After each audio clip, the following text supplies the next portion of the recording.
We've covered how to get pages into Google and how to prevent private pages from appearing in our search results. But webmasters also typically want their pages to rank higher in Google's search results. Although we once joked that we employ diligent pigeons to rank pages, the reality is that pages get listed in our search results based on two core principles: relevance and importance. A page is deemed relevant if it matches both the query and the interest of the user. The first is rather intuitive. If a user searches using the query swing dancing, for example, we're likely to list the resources associated with swing dance venues, shoes, teachers, etc. Queries relevant to the phrase typed. Personalization also plays a role, however, both in the aggregate and at the individual level. We tailor results by geography. For instance, on a search for banks, we'll show primarily Canadian banks to Canadian searchers and British banks to folks in the UK. Search results may also be slightly customized to each individual's search history. But with so many web pages out there, and, for many queries, millions of relevant pages, Google has to further narrow down and prioritize results, and this is done by evaluating the importance of each page.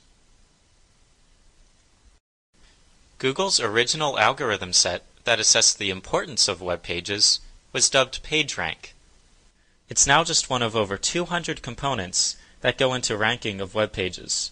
However, it does still play a significant role. Each page's score is based on the quantity and, more important, the quality of pages that link to it. This means that a relevant link from, for instance, a respected online magazine will be likely worth more than a link from a friend's guestbook. Attempting to buy or sell links that pass PageRank is a violation of our Webmaster guidelines and could end up harming your site's presence in Google.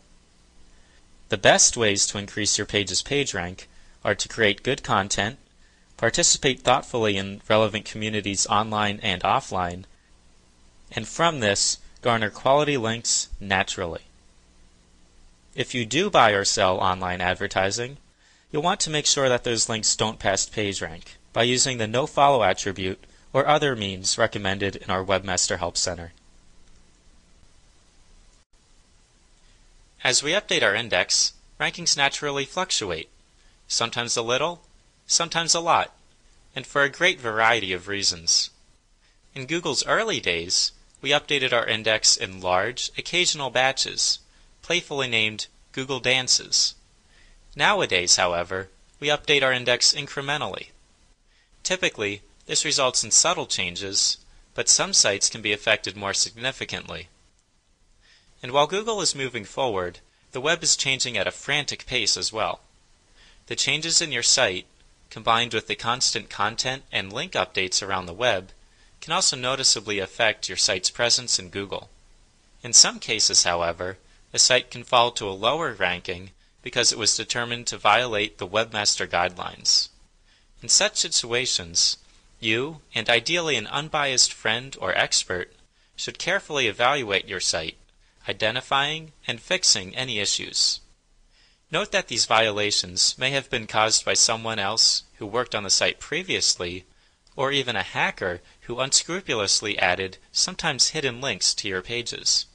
We frequently send informational notices about Webmaster violations through the Message Center at Webmaster Tools, so be sure you've signed up for this free service.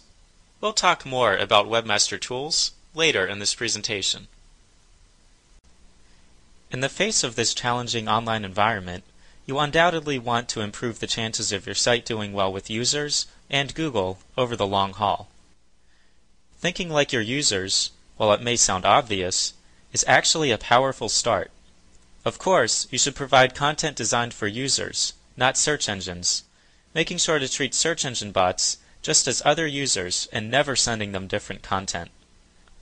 But beyond that, it makes sense to consider how your users are likely to search for this content. For instance, some within your organization may insist that you refer to your star product in a specific way, but perhaps the public refers to it via an acronym or nickname, and since that is what they're likely to search on, make sure that this text also visibly appears on your relevant pages. As you engage users with the content and links on your site, make sure that they aren't disappointed. Regularly verify that all of the links are still pointing to relevant resources that reflect well on you and your organization. For other related tips, see our Webmaster Guidelines, linked on this page.